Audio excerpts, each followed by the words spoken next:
Hello दोस्तों, स्वागत है आपका नेगी स्टडी यूट्यूब चैनल पर। मैं अनिल नेगी। दोस्तों, मैं आपके लिए आज बहुत ही इंपॉर्टेंट टॉपिक लेके आया हूँ ज्योग्राफी का, जिसका नाम है सौरमंडल।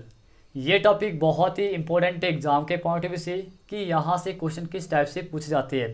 तो आज हम विस्तार से पढ़ेंगे कि यहाँ से क्वेश्चन किस टाइप से एग्ज़ाम के लिए पूछे जाते हैं।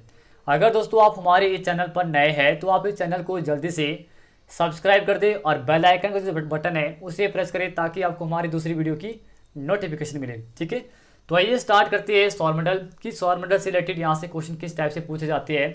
बात करते हैं सबसे पहले किसकी परिभाषा क्या होती है। सिंपल परिभाषा इसकी कि सूर्य के चारों ओर चक्कर लगाने वाले ग्रह, शुद्ध ग्रह, धूमकेतु, उल्का पिंड आदि आकर्षित पिंडों के समूह को सौरमंडल कहते हैं। ठीक है, और सौरमंडल के जो खोज करता है वो आपके निकोलस कोपरनिकस, ठीक है, एक खगोल शास्त्री थे जिन्होंने सबसे पहले सौरमंडल की खोज की थी। ठीक है, आगे बात करते हैं कि ग्रहों की खोज किसने की थी। जो आपके प्लेनेट है इनकी खोज किसने की थी, तो आएगा केपलर। ठीक है, ग्रहों की जो गति के बारे में किसने बताया था, तो आता है केपलर। अब बात करते हैं कि हमारे सौरमंडल में पहले कितने ग्रह थे और एट प्रेजेंट में कितने हैं। हमारे सौरमंडल में पहले 9 प्लेनेट थे, जिसमें से यम को, जिसको बोलते हैं प्लूटो को, इसको ग्रह की श्रेणी से निकाल दिया गया है और इसे बौने ग्रह में शामिल कर दिया गया है। ठीक है, तो आप लोगों ने ध्यान रखना है इसको कब हटाया गया था।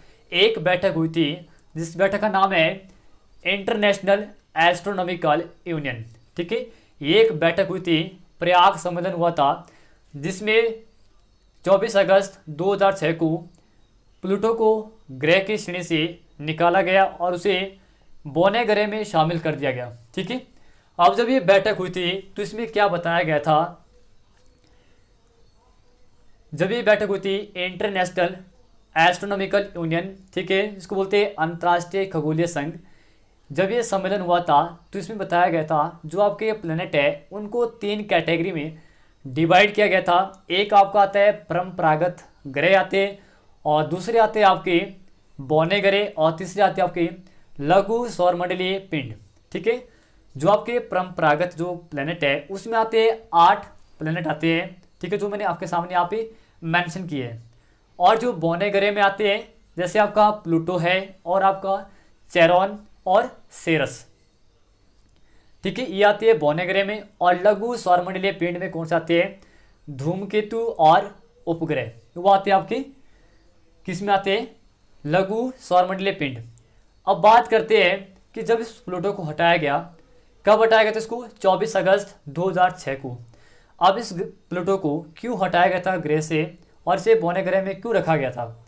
इसको इसलिए हटाया गया था क्योंकि इसकी जो घूर्णन गति है वो गोलाकार नहीं थी, ये गोलाकार नहीं घूमता था, और साथ में ये वरुण की कक्षा को काटता था बार बार। ठीक है, इसीलिए से ग्रह के श्रेणी से निकाल दिया गया और इसे बौने ग्रह में से शामिल कर दिया गया। ठीक है, ये रीज़न था इसके हटाने का। अब बात करते हैं सौरमंडल में सबसे पहले सन के बारे में कि सूर्य से किस टाइप से क्वेश्चन आते हैं। सूर्य हमारे सौरमंडल का एक केंद्र बिंदु है और एक ऊर्जा का स्रोत है सौरमंडल में। ठीक है, सबसे अधिक जो है ऊर्जा का स्रोत क्या है, तो आएगा सन। ठीक है, और ये सूर्य के कहाँ पर स्थित, ये सौरमंडल में कहाँ पर स्थित है, केंद्र में स्थित है। और सूर्य क्या है, एक गैसीय गोला है, और एक क्या है, स्टार, जिसको बोलते हैं तारा। यहाँ से क्वेश्चन इस टाइप से आता है कि सूर्य क्या है, तो आएगा आपका तारा है। ठीक है, अब बात करते हैं कि सूर्य में कितनी लेयर होती है। यहाँ से क्वेश्चन इस टाइप से एग्जाम के लिए पूछा जाता है। तो सूर्य में मेनली आती है 3 लेयर। ठीक है, सूर्य के जो केंद्र का जो भाग है, सूर्य का जो आपका केंद्र का भाग है उसे क्या कहते हैं, उसे कहते हैं कोर कहते हैं। ठीक है, और नेक्स्ट आपका सूर्य के दीप्तिमान स्टे को क्या कहते हैं, तो आता है प्रकाश मंडल, जिसको बोला जाता है प्रकाश मंडल, या बोलते हैं उसको फोटोस्फीयर बोलते हैं। ठीक है, क्या बोलते हैं, फोटोस्फीयर बोलते हैं। नेक्स्ट है आपका सूर्य के बाहरी सतह का तापमान कितना होता है, तो आएगा सूर्य के बाहरी सतह को क्या कहते हैं, तो आएगा वर्णमंडल, जिसको बोला जाता है क्रोमोस्फीयर। ठीक है, ये इसकी 3 लेयर है कि सूर्य के केंद्र केंद्र की जो परत है उसे क्या कहते हैं, कोर कहते हैं। और सूर्य के दीप्तिमान सतह को क्या कहते हैं, प्रकाश मंडल, जिसको बोलते हैं इंग्लिश में फोटोस्फीयर। और सूर्य के बाहरी सतह को क्या कहते हैं, तो आएगा वर्णमंडल, जिसको बोलते हैं क्रोमोस्फीयर। अब बात करते हैं इसकी तापमान की, कि तापमान से यहाँ से क्वेश्चन किस टाइप से आते हैं। यहाँ से क्वेश्चन आता है कि सूर्य के केंद्र का तापमान कितना होता है, तो आता है 1.5 इंटू 10 की पावर 7 डिग्री सेल्सियस होता है, ठीक है। और सूर्य का जो केंद्र का तापमान है वो कितना होता है, बता दिया मैंने आपको, 1.5 इंटू 10 की पावर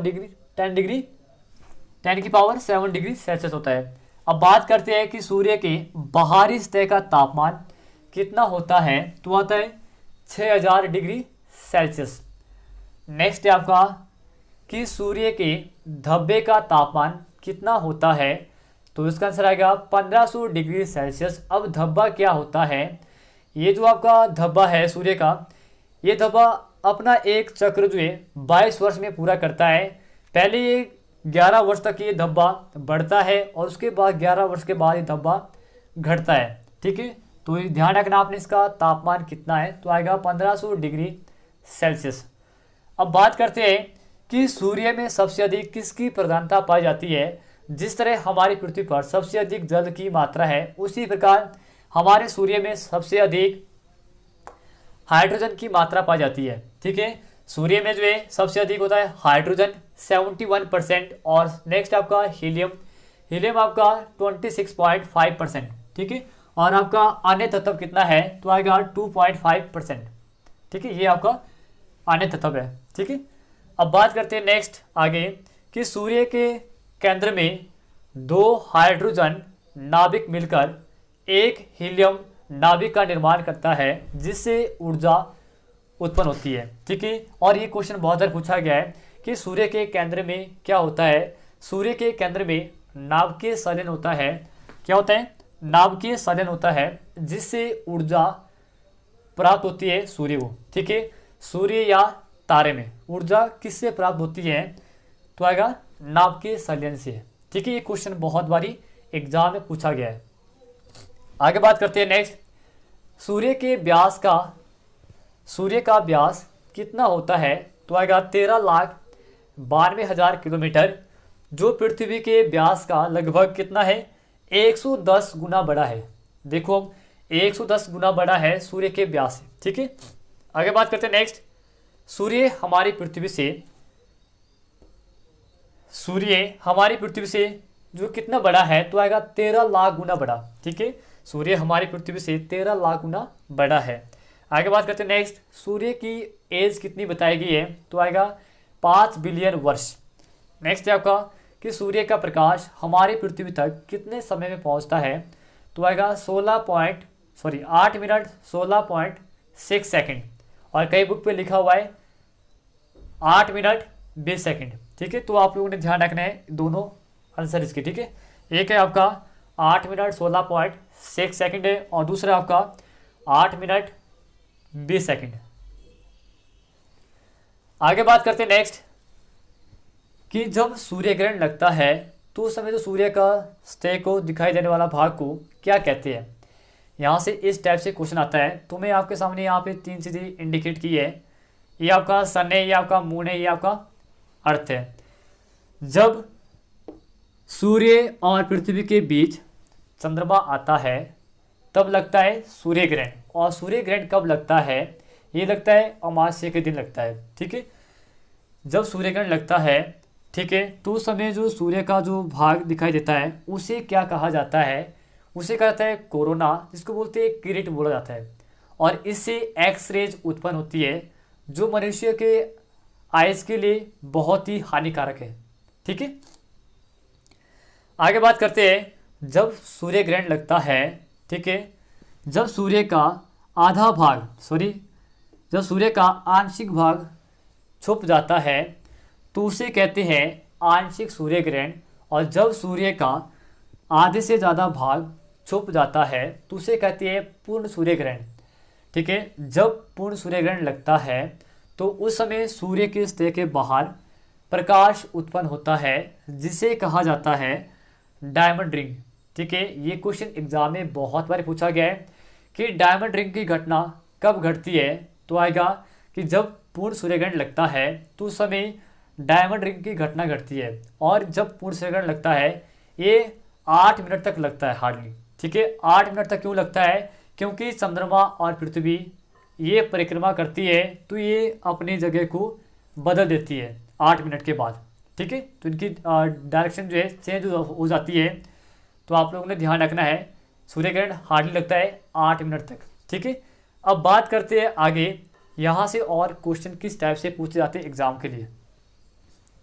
यहाँ से आता है क्वेश्चन आपके लिए कि सूर्य और पृथ्वी के बीच की एवरेज दूरी यानी कि एवरेज डिस्टेंस को क्या कहा जाता है? तो आएगा खगोलीय इकाई, जिसको इंग्लिश में बोला जाता है एस्ट्रोनॉमिकल यूनिट बोला जाता है। ठीक है, फिर यहाँ से क्वेश्चन आता है एग्जाम के लिए 1 astronomical unit is equal to कितना होता है, यानी कि एक खगोलीय इकाई बराबर कितना होता है 1.495 इंटू 10 की पावर 11 मीटर।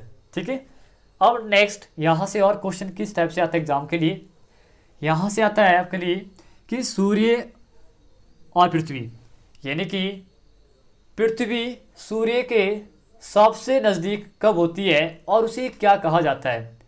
ठीक है, तो आप लोगों ने ध्यान रखना है कि पृथ्वी सूर्य के सबसे नज़दीक होती है 3 जनवरी को और उसे कहा जाता है उपसूर कहा जाता है। ठीक है, उसे क्या कहा जाता है? उपसूर कहा जाता है। और उसकी डिस्टेंस कितनी होती है? तो आएगा 14.70 करोड़ किलोमीटर। ठीक है, यहाँ से आप लोगों ने ध्यान रखना है डेट भी, और उसे क्या कहते हैं उपसूर कहा जाता है, और इसकी डिस्टेंस यानी कि दूरी कितनी है। ठीक है, आगे बात करते हैं नेक्स्ट कि पृथ्वी सूर्य के सबसे अधिक कब होती है। तो आएगा 4 जुलाई, और 4 जुलाई उस समय उसे क्या कहते हैं? उसे कहते हैं अपसूर। उप होता है छोटा और अप होता है बड़ा। ठीक है, बात करते हैं अब इसकी डिस्टेंस कितनी होती है, दूरी। तो आता है 15.21 करोड़ किलोमीटर। इसकी डिस्टेंस होती है 15.21 करोड़ किलोमीटर। अब बात करते हैं नेक्स्ट आगे ग्रहों के बारे में। ग्रहों के बारे में पढ़ेंगे अब। ठीक है, एक एक ग्रह को उठाएंगे और उसको एक्सप्लेन करेंगे कि यहाँ से क्वेश्चन और किस टाइप से पूछा जाता है। सबसे पहले हम बात करते हैं कि हमारे सौरमंडल का सबसे चमकीला तारा कौन सा है। तो आता है साइरस आता है, जिसे इंग्लिश में डॉग स्टार भी कहते हैं। और पृथ्वी के सूर्य के बाद सबसे नज़दीक का तारा कौन सा है? तो आएगा प्रक्सिमा सेंचुरी। ठीक है, अब बात करते हैं ग्रह के बारे में। हमारे सौरमंडल में वर्तमान में 8 प्लैनेट है। कौन कौन से हैं? बुध, शुक्र, पृथ्वी, मंगल, बृहस्पति, शनि, अरुण और वरुण। ये है टोटल 8 प्लैनेट है। और यहाँ से क्वेश्चन कैसे पूछा जाता है? जो आपके 4 ग्रह हैं ये बुध, शुक्र, पृथ्वी, मंगल, ये है आपके आंतरिक ग्रह और ये ठोस अवस्था में होते हैं। ठीक है, जो आपके बृहस्पति, शनि और अरुण और वरुण है ये होते हैं आपके बाह्य ग्रह, जिसे बोलते हैं आउटर प्लैनेट, और इनको बोला जाता है इनर प्लैनेट। ठीक है, और ये होते हैं आपके गैसीय अवस्था में होते हैं चारों के चारों। ठीक है, अब यहाँ से क्वेश्चन किस टाइप से आता है आगे कि हमारे सौरमंडल का सबसे बड़ा ग्रह कौन सा है? तो आएगा बृहस्पति। और सबसे छोटा इन 8 में से कौन सा है? तो आएगा बुध। ठीक है, तो सबसे पहले हम पढ़ेंगे बुध ग्रह के बारे में। ठीक है, बुध ग्रह हमारे सौरमंडल का सबसे छोटा ग्रह है और ये सूर्य की परिक्रमा 88 दिन में पूरे करता है। तो आप लोगों ने ध्यान रखना है, जो बुध जो आपका प्लेनेट है वो 88 दिन में सूर्य की परिक्रमा पूरा करता है, यानी कि एक चक्र। ठीक है, और बुध ग्रह जो है आपका, इसका तापमान कितना है? तो आएगा 600 डिग्री सेल्सियस। कितना है? 600 डिग्री सेल्सियस का तापमान है। और साथ में ध्यान रखना है, बुध ग्रह ऐसा ग्रह है जिसका कोई भी उपग्रह नहीं है। हमारे सौरमंडल में 2 ग्रह ऐसे हैं जिनका कोई भी उपग्रह नहीं है। एक आपका बुध ग्रह, दूसरा आपका शुक्र ग्रह है। ठीक है, नेक्स्ट आगे बात करते हैं शुक्र ग्रह। शुक्र ग्रह क्या है? इसका एक भी उपग्रह नहीं है और साथ में इसे चमकीला तारा, इसे चमकीला ग्रह भी कहा जाता है। चमकीला तारा हमारा सौरमंडल का कौन सा है, तो आएगा साइरस। और सौरमंडल का सबसे चमकीला जो ग्रह है वो आपका शुक्र है, ठीक है। और सबसे गर्म ग्रह कौन सा है सौरमंडल का, तो आएगा शुक्र, ठीक है। आगे बात करते हैं, शुक्र को पृथ्वी की बहन भी कहा जाता है। शुक्र ग्रह को पृथ्वी की बहन क्यों कहा जाता है, पृथ्वी को शुक्र की बहन इसलिए कहा जाता है क्योंकि इसका आकार और बनावट, इसका घनत्व पृथ्वी के समान है, इसीलिए इसे पृथ्वी की बहन कहा जाता है, ठीक है। और शुक्र को सांझ का या भौर का तारा भी कहा जाता है, जिसे इंग्लिश में बोला जाता है मॉर्निंग स्टार या इवनिंग स्टार भी कहा जाता है, ठीक है। आगे बात करते हैं नेक्स्ट। हाँ, शुक्र ग्रह और आपका अरुण ग्रह, शुक्र ग्रह और वरुण ग्रह, ये दो ग्रह ऐसे हैं जिनकी घूर्णन गति क्लॉकवाइज है, ठीक है। ये कैसे घूमते हैं, ये पूरब से पश्चिम की ओर घूमते हैं। बाकी सभी ग्रह जो कैसे घूमते हैं, पश्चिम से पूरब की ओर घूमते हैं, ठीक है। बाकी घूमते हैं एंटी क्लॉकवाइज और ये घूमते हैं क्लॉकवाइज, जिस तरह हमारी घड़ी की सुइयां घूमती है, ठीक है। आगे बात करते हैं नेक्स्ट। पृथ्वी, पृथ्वी हमारे सौरमंडल का एकमात्र ऐसा ग्रह है जिस पर जीवन संभव है, यानी जिस पर जीवन निर्भर है, ठीक है। पृथ्वी को नीला ग्रह भी कहा जाता है, जल की उपस्थिति के कारण पृथ्वी को नीला ग्रह भी कहा जाता है। अब बात करते हैं आगे, पृथ्वी का एकमात्र उपग्रह है जिसका नाम है चंद्रमा। क्या है, चंद्रमा, ठीक है। और इसी चंद्रमा के अध्ययन को क्या कहा जाता है, यानी कि स्टडी ऑफ मून, तो आएगा सेलेनोलॉजी, ठीक है। और इसी को चंद्रमा को जीवाश्म ग्रह भी कहा जाता है, ठीक है। पृथ्वी से हम चंद्रमा का कितना परसेंट भाग देख सकते हैं या दिखाई देता है, तो आएगा 57% या 59%, ठीक है। ये अलग अलग बुक पे अलग अलग मेंशन किया गया है, तो कई बार एग्जाम में इनमें से दो में से एक ही ऑप्शन आता है, ठीक है। ये आपका 57% आएगा, या आपका 59% आएगा, ठीक है। आगे बात करते हैं कि पृथ्वी का एकमात्र उपग्रह था चंद्रमा, ठीक है। नेक्स्ट आता है कि पृथ्वी अपने अक्ष पर 23.5 डिग्री झुकी हुई है और पृथ्वी अपने अक्ष पर यानी कि अपना एक चक्र पूरा कितना समय में करती है, तो आएगा 23 घंटे 56 मिनट 4 सेकंड। और इसी घूर्णन गति के कारण जब पृथ्वी अपने अक्ष पर घूमती है तो उसे क्या कहते हैं, घूर्णन गति, या बोलते हैं उसको दैनिक गति। और उसी के कारण हमारी पृथ्वी पर दिन और रात बनते हैं, ठीक है। ये क्वेश्चन बहुत बार पूछा गया है कि हमारी पृथ्वी पर दिन और रात किसके कारण बनते हैं, तो आता है पृथ्वी की घूर्णन गति के कारण या दैनिक गति के कारण। अब बात करते हैं कि पृथ्वी सूर्य के चारों ओर, पहले मैंने क्या बताया था, पृथ्वी अपने अक्ष पर, अब बात मैं क्या बता रहा हूँ कि पृथ्वी सूर्य के चारों ओर अपना एक चक्र पूरा कितने समय में करती है, तो आएगा 365 दिन 5 घंटे और 48 मिनट और 46 सेकंड। यानी कि हम मोटा मोटा लगा देते इसका आइडिया, यानी कि 365 दिन और 6 घंटे। 365 दिन में होते हमारे पास एक साल होती है, ठीक है। एक साल के दिन होते हैं 365, ठीक है। तो अब क्या है, 365 दिन और 6 घंटे। अब 6 घंटे को हम ऐड करते रहेंगे 4 साल में, तो 6 चौका 24 होता है, ठीक है। 24 घंटे का होता है एक दिन, ठीक है। तो हमारे पास एक साल में हो गए 366 दिन, यानी कि 4 साल के बाद, ठीक है। जिसे कहते हैं लीप वर्ष, क्या कहते हैं, यानी कि लीप ईयर बोलते हैं। जब लीप वर्ष होता है तो जो 28 का जो मंथ होता है फरवरी का, वो हो जाता है 29 फरवरी का, ठीक है। 28 का जो मंथ होता है फरवरी का, वो हो जाता है 29 का 4 साल के बाद, ठीक है। तो आप लोगों ने ध्यान रखना है। और लीप वर्ष होता है आपका 366 का, ठीक है। अब बात करते हैं नेक्स्ट आगे मंगल ग्रह की, कि मंगल ग्रह इसके कितने उपग्रह है। मंगल ग्रह के 2 उपग्रह है, फोबोस और डीमोस, जिसमें से डीमोस जो आपका सौरमंडल का सबसे छोटा उपग्रह है, ठीक है। कौन सा, डीमोस, ठीक है। और जो आपका मंगल ग्रह है इसे लाल ग्रह भी कहा जाता है। इसे लाल ग्रह क्यों कहा जाता है, इसको लाल ग्रह इसलिए कहा जाता है आयरन ऑक्साइड के कारण, ठीक है। आयरन ऑक्साइड के कारण से लाल ग्रह कहा जाता है, ठीक है। और हमारे सौरमंडल का सबसे ऊंचा ज्वालामुखी कौन सा है? तो आएगा ओलिपस मैसी। और ये किस प्लेनेट में स्थित है? तो आएगा मंगल में। ठीक है। हमारे सौरमंडल का सबसे बड़ा या सबसे ऊंचा पर्वत कौन सा है? तो आएगा नेक्स ओलंपिया, जो माउंट एवरेस्ट से 3 गुना ऊंचा है। वो कहाँ पर स्थित है? तो आएगा मंगल ग्रह में स्थित है। ठीक है। आगे बात करते हैं नेक्स्ट, जो आपका मंगल ग्रह और बृहस्पति ग्रह है। ये क्वेश्चन यहाँ पे एग्जाम में क्वेश्चन आया था, जो आपका हिमाचल प्रदेश का जो एग्ज़ाम हुआ था, ठीक है, अलाइड का या एचएस का एग्ज़ाम, ठीक है, उसमें क्वेश्चन आया था कि क्षुद्र ग्रह किन 2 ग्रहों के बीच में पाया जाता है? तो आता है मंगल और बृहस्पति। और जो क्षुद्र ग्रह ये परिक्रमा करते हैं सूर्य के चारों ओर। ठीक है। तो आप लोगों ने ध्यान रखना है, मंगल और बृहस्पति के बीच में होता का क्षुद्र ग्रह और जो परिक्रमा करता है सूर्य के चारों ओर। ठीक है।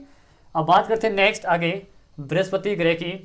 बृहस्पति जो ग्रह है ये सौरमंडल का सबसे बड़ा ग्रह है। ठीक है। और इसमें ग्रहों की संख्या जो है वो है टोटल 67, जिसमें से 67 में से सबसे बड़ा उपग्रह है गैनीमेड, जिसका कलर है पीले कलर का। ठीक है। और ये सूर्य के चारों ओर अपना एक चक्र पूरा करता है 12 वर्ष में। ठीक है। नेक्स्ट बात करते हैं आगे शनि। शनि सौरमंडल का दूसरा बड़ा ग्रह है, जिसकी संख्या है टोटल उपग्रहों की 62 है। और इन 62 में से सबसे बड़ा शनि का उपग्रह कौन सा है? टाइटन। और शनि के चारों ओर, शनि ग्रह के चारों ओर एक प्रकाश की मोटी कुंडली है। ठीक है। प्रकाश की एक मोटी कुंडली है जिसे बलय कहा जाता है। और इन बलों की संख्या 7 है। ठीक है। अब बात करते हैं आगे कि जो शनि ग्रह है, शनि ग्रह हमारे सौरमंडल का सबसे हल्का ग्रह है। ठीक है। अगर इसको हम पानी में रखें तो ये तैरने लगता है। ठीक है। आगे बात करते हैं नेक्स्ट अरुण और वरुण। अब बच्चे यहाँ पे कंफ्यूज हो जाते हैं कि अरुण है या वरुण है। कई बार यहाँ पे इंग्लिश में लिखा होता है यूरेनस और नेपच्यून। ठीक है। तो आप लोगों ने ध्यान रखना है यूनाइटेड नेशन। ठीक है। यूनाइटेड नेशन आप लोगों ने ध्यान रखना है। ठीक है। यू से बनेगा आपका, ठीक है, वरुण हो गया और आपका नेशन। ठीक है। यूनाइटेड नेशन यानी कि यूरेनस और नेपच्यून। ठीक है। तो अरुण जो ग्रह है ये सौरमंडल का तीसरा बड़ा ग्रह है। और इसकी जो संख्या है टोटल उपग्रहों की वो है 27। और इसमें सबसे बड़ा उपग्रह है टाइटेनियम। ठीक है। और ये आपका लेटा हुआ ग्रह है कौन सा? वरुण। इसे लेटा हुआ ग्रह क्यों कहा जाता है? क्योंकि ये सूर्य की ओर झुका हुआ है, इसीलिए इसे लेटा हुआ ग्रह भी कहा जाता है। ठीक है। आगे बात करते हैं नेक्स्ट वरुण। वरुण ग्रह हमारे सौरमंडल का चौथा बड़ा उपग्रह ग्रह है। और इसकी संख्या टोटल है 13। ठीक है। यानी कि इसकी उपग्रहों की संख्या कितनी है? 13, जिसमें से सबसे बड़ा उपग्रह है वरुण का वो है ट्रिटॉन। क्या है? ट्रिटॉन। ठीक है। इसे हरे रंग का ग्रह भी कहा जाता है। इसे हरे रंग का ग्रह क्यों कहा जाता है? मीथेन की शिथिलता के कारण या अधिकता के कारण इसे हरे रंग का ग्रह कहा जाता है। ठीक है। किसे? वरुण को। ठीक है। आगे बात करते हैं नेक्स्ट हैले धूमकेतु। हैले धूमकेतु अपने एक चक्र पूरा करता है 76 वर्ष में करता है। ठीक है। ये क्वेश्चन बहुत बार पूछा गया एग्जाम में कि जो हैले धूमकेतु है वो अपना एक चक्र पूरा या कितने वर्ष बाद उसे दिखाई देता है। हैले धूमकेतु जो कितने वर्ष के बाद दिखाई देता है? तो आता है 76 ईयर बाद, 76 वर्ष बाद ये दिखाई देता है। पहले ये कब दिखाई दिया गया था? तो आता है 1986 यानी कि 1986 में। और अब से कब देखा जाएगा? तो आएगा 2062 में। ये क्वेश्चन बहुत बार पूछा जाता है एग्जाम में कि जो हैले नामक धूमकेतु है वो पहले कब देखा गया था? 1986 में। और अब देखा जाएगा उसे 2062 में। ठीक है। यानी कि ये 76 वर्ष के बाद दिखाई देता है। तो आई होप कि आपको ये वीडियो पसंद आई होगी। ठीक है। तो अगर आपको ये वीडियो पसंद आई होगी तो आपने इस वीडियो को लाइक करना है और शेयर करना है और साथ में सब्सक्राइब करना है। ठीक है। और साथ में कमेंट करके बताना है कि आपको ये वीडियो कैसी लगी है। ठीक है। साथ में आपने क्या करना है, कमेंट करना है कि आपकी वीडियो कैसी लगी है। Okay, thanks for watching.